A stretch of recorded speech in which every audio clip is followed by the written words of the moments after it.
नमस्कार। आयुक्तालय के यूट्यूब चैनल ज्ञान सुधा पर हम सतत प्रतियोगी परीक्षाओं हेतु महत्वपूर्ण सामग्री जुटाने का प्रयास छात्र हित में कर रहे हैं और इसी क्रम में हम बात कर रहे हैं हिंदी भाषा, साहित्य और काव्यशास्त्र के विविध पक्षों पे। और हमारा विषय है सूर और उनके भ्रमर गीत और इसमें हम तथ्यात्मक और व्याख्यात्मक दोनों ही पक्षों पर सतत चर्चा कर रहे हैं। भ्रमर गीत सार के जो पद हैं वो विभिन्न परीक्षाओं में, चाहे नेट, सेट और असिस्टेंट प्रोफेसर हिंदी की परीक्षा हो, उसमें समाहित है। तो उसके कला पक्ष और भाव पक्ष पर तो चर्चा कर ही रहे हैं, साथ ही महत्वपूर्ण बिंदु जो कृष्ण भक्ति काव्य परंपरा और भक्ति काल से संबंधित है, उन पर भी हम यहाँ बात कर रहे हैं। कुछ प्रश्न जो बनते हैं और जो पूछे भी गए हैं, वो प्रश्न ले लेते हैं। एक प्रश्न बनता है कि कृष्ण का सर्वप्रथम उल्लेख किस ग्रंथ में मिलता है? तो बहुत सारे विकल्प आ सकते हैं। वहाँ पर भ्रमर गीत आ सकता है, वहाँ पर विभिन्न और ग्रंथों के नाम, जिस तरह पंचाध्यायी का नाम आ सकता है, अनेकार्थ मंजरी का नाम आ सकता है, पदावली।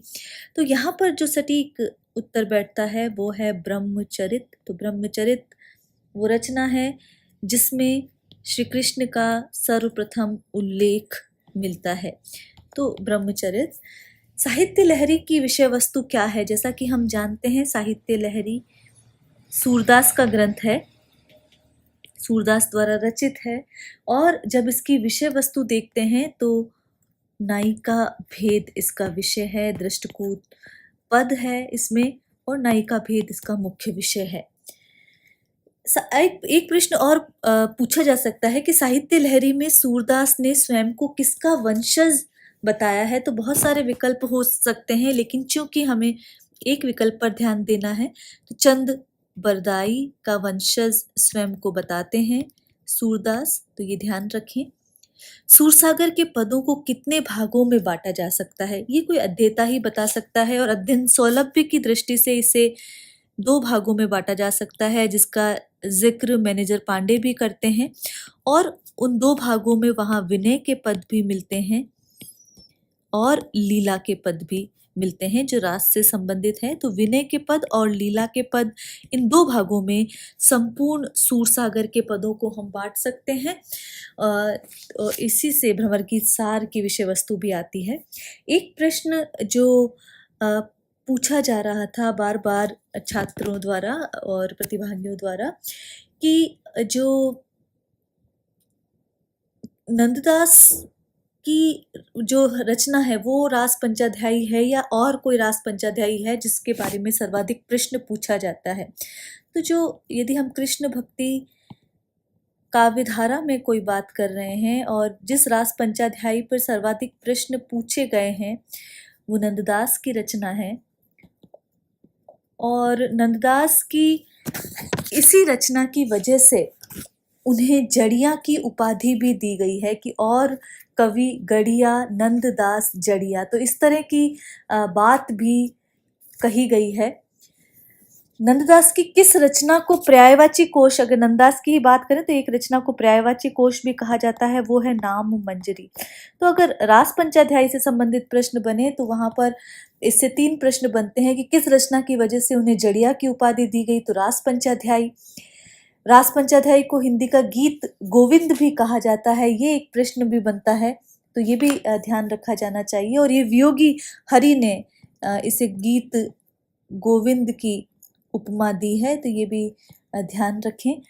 तो यहाँ पर जो ये ग्रंथ जो है नंददास पर, जो रास पंचाध्यायी, और ये रोला छंद में लिखी गई है, ये भी एक बात ध्यान रखें कि इसका भी प्रश्न बनता है कि कौन से छंद में लिखी गई है। तो ये कुछ प्रश्न हैं जो कृष्ण भक्ति काव्यधारा से संबंधित बनते हैं। हम सूर के पदों का अध्ययन कर रहे हैं और 50 पदों तक हम अध्ययन कर चुके हैं और आज आगे के पदों पर बात करते हैं। तो आगे के पद में, जैसा कि हमने अब तक के पदों में देखा कि गोपियां किस प्रकार जो उद्धव कृष्ण का संदेश लेकर आए हैं। गोपियां सोच रही थी कि प्रेम की पाती लेकर आएंगे उद्धव, लेकिन उद्धव तो कठिन योग का संदेश लेकर आए हैं। वो पूर्व के पदों में कह चुकी हैं कि तुम्हें क्या ये पता नहीं है कि कहाँ कैसी बात करनी चाहिए। हम तो गोपियां हैं और यौवना हैं, हम स्त्रियां हैं, तो हमारे लिए तो जो श्रेष्ठ चीर है, वस्त्र है या सुगंधी द्रव्य है, वो हमारे अनुकूल है। कि कहाँ कमंडल वगैरह की और भस्म की बातें और कठिन योग मार्ग की बातें तुम हमसे करते हो। आगे उसी क्रम में नाना भातों से वो अपनी नाना तरीकों से अपनी बात स्पष्ट कर रही हैं और आगे के पद में वो कहती हैं, अली हो कैसे कहो हरि के रूप रस ही। अली हो कैसे कहो हरि के रूप रस ही। कि हे भ्रमर, वो भ्रमर को वहां पर संबोधित करती हुई कह रही हैं। एक गोपी भ्रमर के माध्यम से उद्धव को कहती है कि हे मधुकर, मैं कैसे वर्णन करूं किसका, हरि अर्थात कृष्ण, कि कृष्ण के जो रूप सौंदर्य है उसका वर्णन मैं किस प्रकार करूं। तो अली हो कैसे कहो हरि के रूप रस ही। हरि के रूप रस का, हरि के रूप सौंदर्य का मैं वर्णन किस प्रकार करूं। अर्थात या प्रश्न कर रही, अर्थात वो संभव ही नहीं है, मेरे पास उतना शब्द ही नहीं है या मेरे पास वो दृष्टि ही नहीं है। इसी बात को वो आगे पूरे पद में कहती है, मेरे तन में भेद बहुत विधि, रस न जाने नयन की दसही। कि मेरा जो तन है, मेरा जो शरीर है, उसमें अनेक भेद है, उसमें अनेक अंतर है, उसमें अनेक छिद्र हैं, उसमें अनेक, कहीं भी पूर्णता नहीं है। तो मेरे तन में भेद बहुत विधि, बहुत सारे कारणों से बहुत सारे भेद हैं। और वो भेद क्या है कि एक अंग केवल एक ही कार्य करता है। तो ये मेरे शरीर की सीमा है कि एक अंग केवल एक ही कार्य करता है। ये बात यहाँ पर कहना चाह रही हैं कि रस न जाने नयन की दसही। कि ये जो आंखें हैं, मेरी जो आंखें हैं, वो कृष्ण के रूप सौंदर्य को देखती हैं, लेकिन उसका वर्णन कौन कर सकती है? रसना कर सकती है, क्योंकि नैनों के पास तो आंख नहीं है। तो रसना न जाने, जो जिह्वा है, वो मेरे आंखों की दशा को नहीं जानती, क्योंकि मेरा अंग तो, हर एक अंग केवल एक ही कार्य कर सकता है। और यही बात मेरी रसना, मेरी जिह्वा पर भी लागू होती है। वह मेरे नेत्रों की दशा को जानती ही नहीं है। अर्थात मेरी वाणी ने कृष्ण के उस रूप को देखा तक ही नहीं है जो मेरी आंखों ने देखा है। और जब देखा ही नहीं है तो वो उसका वर्णन किस प्रकार कर सकती है। और ऐसी ही स्थिति नेत्रों की है। नेत्र सिर्फ देख सकते हैं, वो वर्णन नहीं कर सकते। इसलिए ये असंभव है कि कैसे कहो हरि के रूप रस ही। तो इतनी सी बात को कहने के लिए उन्होंने एक इतनी बड़ी बात यहाँ पर कह दी कि केवल एक अंग केवल एक ही कार्य करता है, तो ये संभव ही नहीं है। जिन देखे तो आही बचन, बिनु जिन है भजन दर्शन न तिसही। तो यहाँ पर आगे वो कह रही हैं कि नेत्र तो बोलने से रहे, इसलिए कृष्ण के उस सगुण और उसके यश का स्मरण जब ये करते हैं। जिन देखे तो आही बचन बिनु, तो जब वो उन्हें देखते हैं, तो नेत्र जब उन्हें देखते हैं तो क्या होता है कि उनके पास उनका वर्णन करने के लिए वाणी नहीं है। जिन्हें भजन दर्शन न तिन्ही, और इसीलिए वो क्या है, नेत्र बोल नहीं सकते हैं और उसे उसके दर्शन उस प्रकार नहीं होते।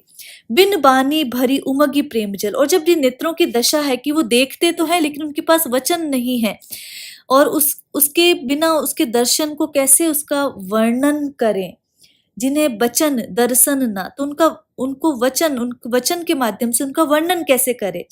तो बिन बानी भरी उमगी प्रेम जल, और जब नेत्रों की ये दशा है कि उनके पास वाणी नहीं है, तो क्या होता है, बिना वाणी के वो प्रेम जल से उमड़ जाते हैं, अर्थात उनमें आंसू आ जाते हैं, अश्रु हो जाते हैं। ये बात यहाँ पर कही जा रही है कि वो अश्रु जल से भीग जाते हैं, नेत्रों में अश्रु वहां पर आ जाते हैं। तो उनके पास उनका वर्णन करने के लिए वाणी नहीं है। जो जिह्वा बोलने का सामर्थ्य नहीं रखती, वे वर्णन कैसे करे। तो इसी से उनके यश का स्मरण कर, बिना वाणी के वो उमग कर, प्रफुल्लित होकर क्या होता है, नेत्र जो है प्रेमाश्रुओं से भर जाते हैं। उनके सगुण रूप के यशों का स्मरण कर, सुमिरन का अर्थ है स्मरण कर, जसही का अर्थ है यश, यशस्वी कार्यों का स्मरण कर। वो जो नेत्र हैं बिना वाणी के प्रेमोच्छ्वास में या वो प्रफुल्लित होकर प्रेमाश्रुओं से वो भर जाते हैं, उमंगित होकर। बार बार पछतात यह मन, कहा करे जो विधि न बसही। सूरदास को गोपियां कह रही हैं, सूरदास के माध्यम से गोपियां उद्धव को कह रही हैं कि बार बार पछतात यह मन, कि हमारा ये जो मन है बार बार पछता रहा है। कहा करे जो विधि न समझ बस ही, और कुछ भी समझ नहीं आ रहा है कि क्या करें। विधाता के आगे कुछ भी बस नहीं चलता है कि हम कृष्ण को चाहती हैं, कृष्ण से प्रेम करती हैं, लेकिन विधाता के आगे हम हार गई हैं, विधाता के आगे हम अवश्य हैं। सूरदास अंगन की यह गति को समुझावे, या छपद पंसुही। पशुही, तो यह पशुही का अर्थ है पशु को। छह पद या षटपद भ्रमर के लिए प्रयुक्त होता है, क्योंकि भ्रमर के 6 पद होते हैं। तो सूरदास अंगन की यह गति को, गोपियां यहाँ कहती है कि हम हमारी अंगों की इस गति को और कृष्ण के रूप सौंदर्य की अनिर्वचनीयता है, और अपने अंगों की इस विवशता को इस मूर्ख पशु भ्रमर को कैसे समझाएं। ये मूर्ख है, इसलिए हमारी बात इसकी समझ में नहीं आएगी, क्योंकि यह प्रेम के महत्व को नहीं जानता। तो ये बात यहाँ पर समझाना चाह रही हैं गोपियां, बार बार यहाँ पर कह रही हैं कि हम तुम्हें हमारे जो सगुण ईश्वर है उसके बारे में कैसे बताएं। यहाँ पर जो अगर देखें अंतिम पंक्ति जब देख रहे हैं, या 6 पद जो पाठ मिलता है, तो ये 6 पद जो है भ्रमर के लिए शब्द आया है, और इसी में जो अमर्ष संचारी भाव है वो भी यहाँ पर देखा जा सकता है। अमर्ष संचारी भाव जो कि खीज के लिए आता है। ब्रह्म की अनिर्वचनीयता का समर्थन यद्यपि उपनिषदों में मिलता है, और वहाँ निर्गुण और सगुण दोनों रूप मिलते हैं, लेकिन निर्गुण कठिन बताया गया है, सगुण सरल सहज साक्षात्कार का अनुभव बताया गया है। उसी और उसकी स्थिति, उसको व्यक्त कैसा किया जाए, तो गूंगे के गुड़ के समान। वही बात गोपियां यहाँ पर कह रही हैं, जो बात कवि तुलसी कहते हैं कि गिरा अनयन नयन बिनु पानी। तो वहां पर सूर भी यही बात कह रहे हैं कि जिन देखे तो आही बचन बिनु, जिन्हें बचन दर्शन न तिसही। तो जो देख रहा है उसके पास वाणी नहीं है, ये बात यहाँ पर मिलती है। कृष्ण के अनिर्वचनीय रूप सौंदर्य का वर्णन है, और यहाँ पर यदि देखें रूप का अतिशयोक्ति अलंकार है और अंत्यानुप्रास अलंकार का प्रयोग यहाँ पर मिलता है, और ये कुछ उसी तरह सामने रखता है जो तुलसी का कथन है कि गिरा अनयन नयन बिनु बानी, कि जो नयन है वो बात करने का सामर्थ्य नहीं रखते हैं। अगला जो पद है उसमें एक पक्षी की बात की गई है, और एक पक्षी वो हारिल पक्षी है। हारिल पक्षी वो पक्षी है जो अपने चंगुल में कोई लकड़ी या तिनका लिए रहता है और उसी को अपना सर्वस्व समझता है। तो हारिल पक्षी लकड़ी से लिपटा रहता है। तो यहाँ पर गोपियां कह रही हैं और अपनी एक निष्ठता की बात कह रही हैं कि हमारे हरि हारिल की लकड़ी। गोपियां कह रही हैं कि हमारे जो कृष्ण हैं, हमारे जो निमित्त हैं, हमारे जो सब कुछ हैं, वो हारिल पक्षी की लकड़ी के समान है। जिस प्रकार हारिल पक्षी के लिए लकड़ी ही उसका आधार होती है, उसका अवलंब होती है, उसका सब कुछ होती है, उसी तरह हमारे जो निमित्त हैं वो कौन है? सिर्फ और सिर्फ कृष्ण है। जिस प्रकार हारिल पक्षी अपने पैरों को जमीन पर नहीं आने देता, चाहे वे किसी भी अवस्था में क्यों ना हो, उसी प्रकार हम भी मन वचन और कर्म से केवल और केवल किसी भी अवस्था में हो, कृष्ण को अपने चित्त में दृढ़ किए हुए हैं, चाहे परिस्थितियां कितनी भी विषम हो। मन वचन क्रम नंद नंदन सो उर यह दृढ़ करी पकड़ी। आगे वो यही कह रही हैं कि हमने मन वचन और कर्म से अपने हृदय में नंद नंदन को धारण कर रखा है, और ये बात हम ऊब चूक होने वाली नहीं है, अपने चित्त में दृढ़ किए हुए हैं, चाहे कैसी भी परिस्थिति आए। जागत सोवत सपने सौतुख कान कान जकरी। अब ये स्थिति हमारी कैसी है? हमारी जागने पर भी ये स्थिति रहती है, कृष्ण नजर आते हैं हमारे समक्ष। सोने पर भी स्वप्न में कृष्ण है, सपने में कृष्ण है। सौतुख का अर्थ है प्रत्यक्ष, सपना और प्रत्यक्ष में भी कान कान ही हमें नजर आते हैं, और कुछ भी वहां नजर नहीं आता है। और हम इस प्रकार इन चारों ही अवस्थाओं में कान कान की जकरी रट लगाए रहती हैं निरंतर। अर्थात इस नाम के अतिरिक्त हमारा ध्यान किसी अन्य क्षेत्र की ओर जाता ही नहीं। सुनत ही जोग लगत ऐसो अली ज्यों करुई ककरी। ज्यों उपमा अलंकार आया है कि तुम्हारा ये जो योग का संदेश हम सुनते हैं, निर्गुण के उपासना की जो बात सुनते हैं उद्धव, तो हे भ्रमर, तुम्हारे मुख से ये योग की चर्चा हमें अच्छी नहीं लगती, और ऐसा लगता है जैसे कि हमने कड़वी ककड़ी खा ली है, करुई, कि हम कड़वी ककड़ी का सेवन कर रहे हैं, उस प्रकार हमें तुम्हारा ये योग निरर्थक निस्सार लगता है। सोई व्याधि हमें ले आए देखी सुनी न करे। तो हे उद्धव, तुम ये हमारे लिए कैसी व्याधि लेकर आए हो, कैसी बीमारी लेकर आए हो, जो हमने पहले ना तो कभी सुनी है ना ही कभी देखी है, क्यों ना कभी जिसका आचरण ही किया है। तो ये कहना चाह रही है कि निर्गुण ब्रह्म की जो तुम बात करते हो, जो बार बार कहते हो वो अगम है, अगोचर है, अरूप है, वो हमने कभी देखा सुना नहीं है, और उसका उपदेश भी हमारे लिए अजीब है, क्योंकि हमने उसका अनुभव पहले कभी किया ही नहीं है। तो वो कहती है कि ऐसी व्याधि क्यों लेकर आए हो, और लेकर ही आ गए हो तो क्या करो, यह तो सूर तिन्हें ले दीजे जिनके मन चक्री। कि अब तुम ये लेकर ही आए हो, तो हमारा तुमसे आग्रह है, हमारा तुमसे निवेदन है कि जिनके मन चक्री है, जो एकनिष्ठ नहीं है, जिनके मन में स्थैर्य नहीं है, जो वो इधर उधर भटकते रहते हैं, ये तुम्हारी जो कपट भरी चाल है, तुम उन्हें ही जाकर बताओ, ये हम पर अब नहीं चल सकती।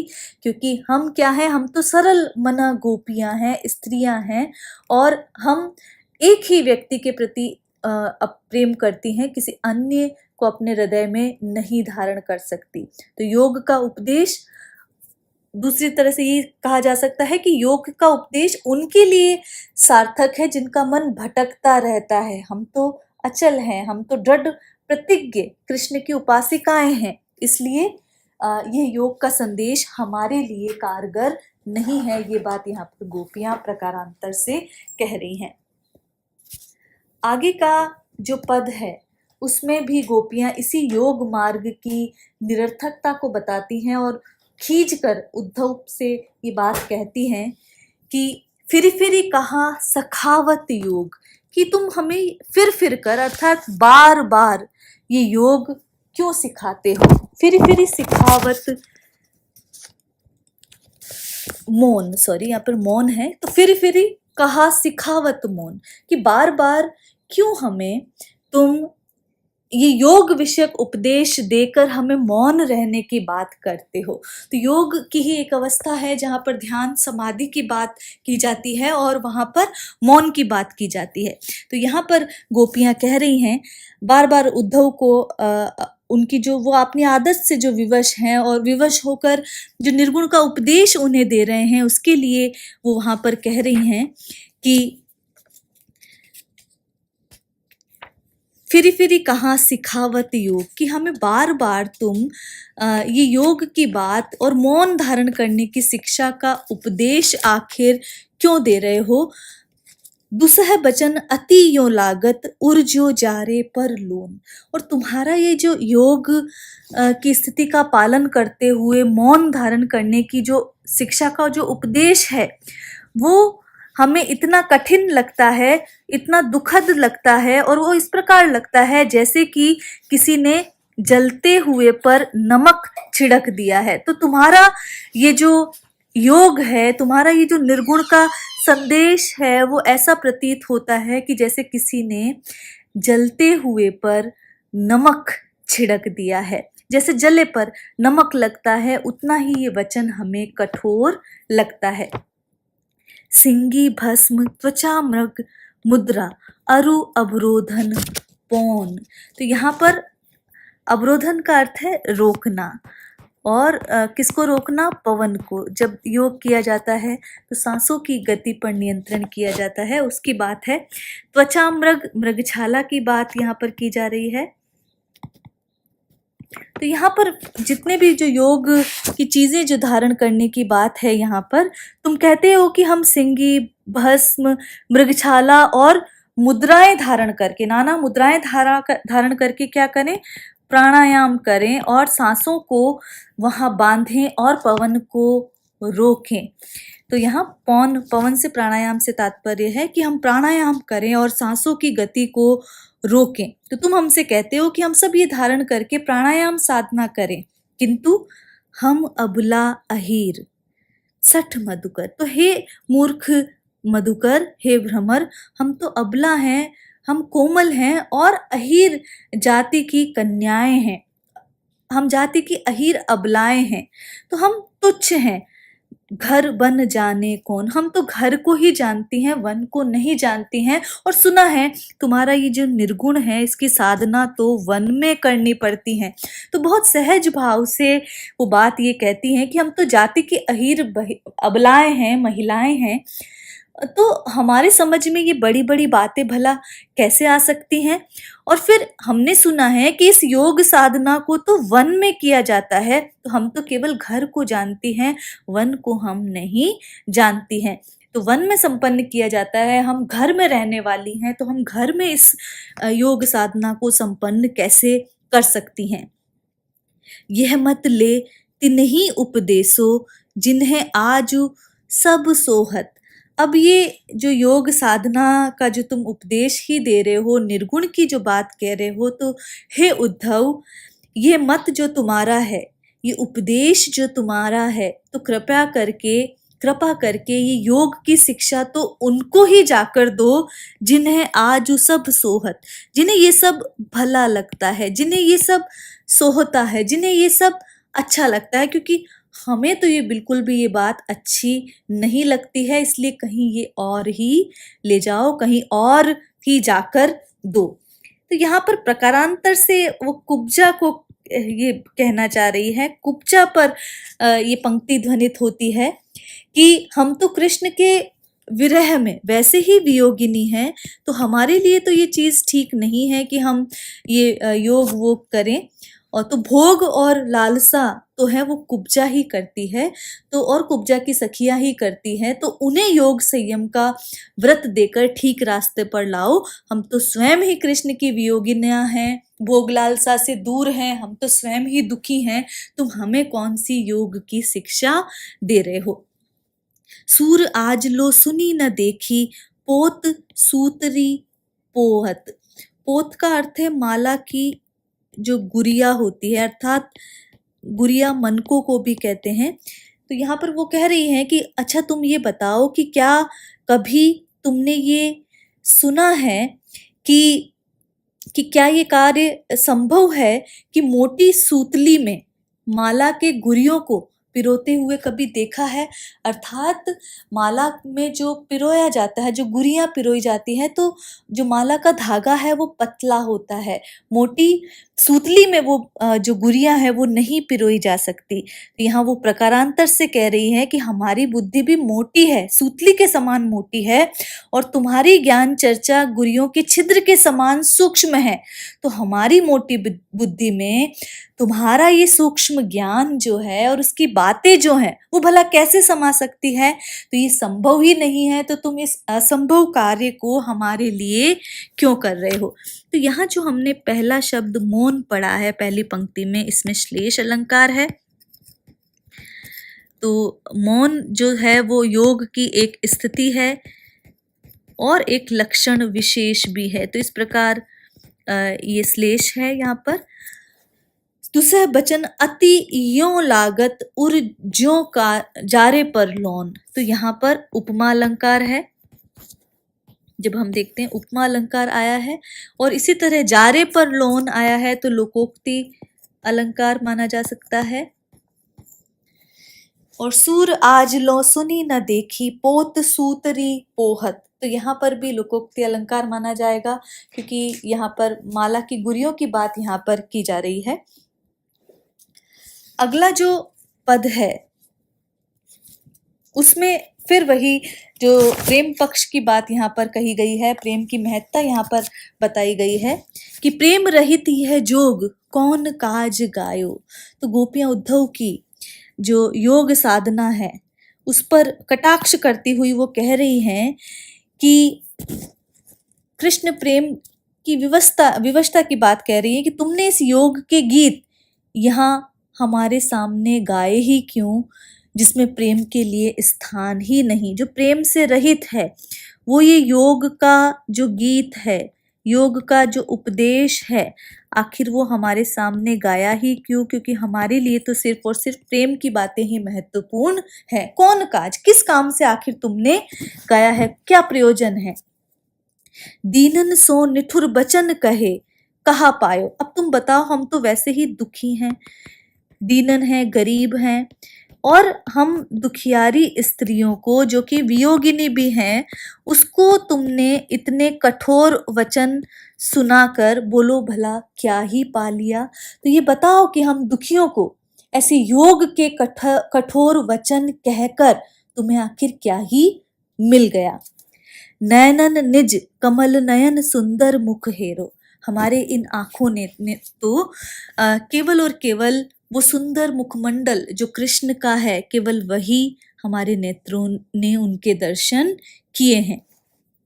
मूंदन ते नयन कहत कौन ज्ञान तेरो। अब तुम ये कह रहे हो कि हम आंखों से उस ईश्वर का, उस कृष्ण का दर्शन नहीं करके आंखें मूंद लें, और तुम हमसे कहते हो कि नेत्रों को मूंद कर योग साधना करो। तो आखिर ये भला कैसा तुम्हारा ज्ञान है, ये हम समझ नहीं पाती हैं। अर्थात हम अपने नेत्र मूंद कर तुम्हारे निराकार ब्रह्म के दर्शन के लिए क्यों भटकती फिरें।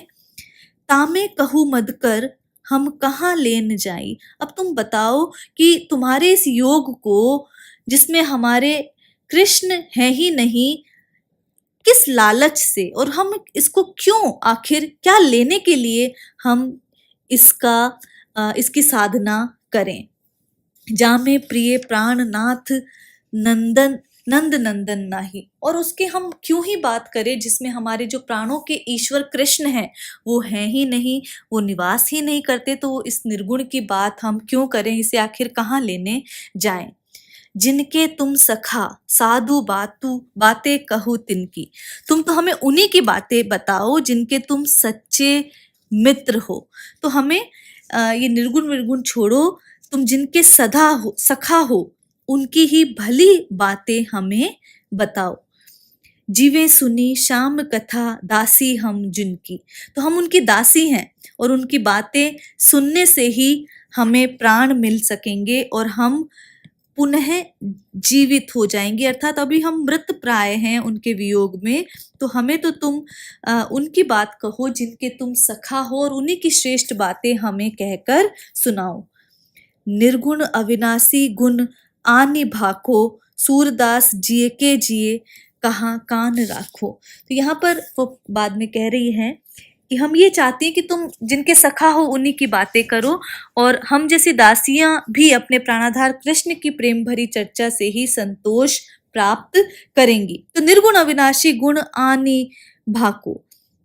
तो निर्गुण और अविनाशी जो ईश्वर है, यहाँ उसकी बात वो करती हुई कह रही है कि निर्गुण अविनाशी ब्रह्म के संबंध में कुछ दूसरे ही बातें तुम सुना रहे हो, ये बातें छोड़कर। सूरदास जिए के जिए कहाँ कान राखो। तो हमारे प्राणों के भी प्राण कृष्ण को तुम हमसे तो निर्गुण निराकार की बातें कर रहे हो, और हमारे जिए के जिए, हृदय के हृदय अर्थात प्राणों के प्राण जो कृष्ण हैं उनको जाने तुमने कहाँ छिपा कर रख दिया है, और उनके स्थान पर तुम निर्गुण अविनाशी के गुण हमारे सामने कह रहे हो। भाको अर्थात निरंतर कह रहे हो, उसके संबंध में बातें कह रहे हो, दूसरी बातें कह रहे हो, और ये बातें करते समय तुम हमारे प्राणों के प्राण कृष्ण जो हैं उन्हें न जाने कहाँ छिपा कर रख लेते हो, अर्थात उनके संबंध में तो हमें गलती से भी कुछ भी नहीं बताते हो। तो यहाँ जो गोपियों की उपालंब जो है वो नहीं नजर आ रहे इस पद में, और उनकी जो विवशता है, वो विवश है कृष्ण प्रेम के आगे। दीन भावना जो है वो यहाँ पर उभर कर सामने आ रही है, जिसमें वो कह रही हैं, दीनन सो निठुर बचन कहे कहा पायो। तो ये बात यहाँ पर है, अंत्यानुप्रास अलंकार है यहाँ पर, और जिए के जिए, प्राणों के प्राण, यहाँ पर ये एक विशेष अभिव्यंजना यहाँ पर की गई है, और बहुत महत्वपूर्ण भाव यहाँ पर व्यंजित हो रहा है इससे। मनोहर पद की मनोहरता यहाँ पर हो गई है। तो ये वो स्थिति है जब प्रेमी विवश होकर दीन भाव व्यक्त करता है, वो अवश हो जाता है। यही जो हृदय स्पर्शी जो वर्णन है वो सूर ने गोपियों के माध्यम से यहाँ पर किया है।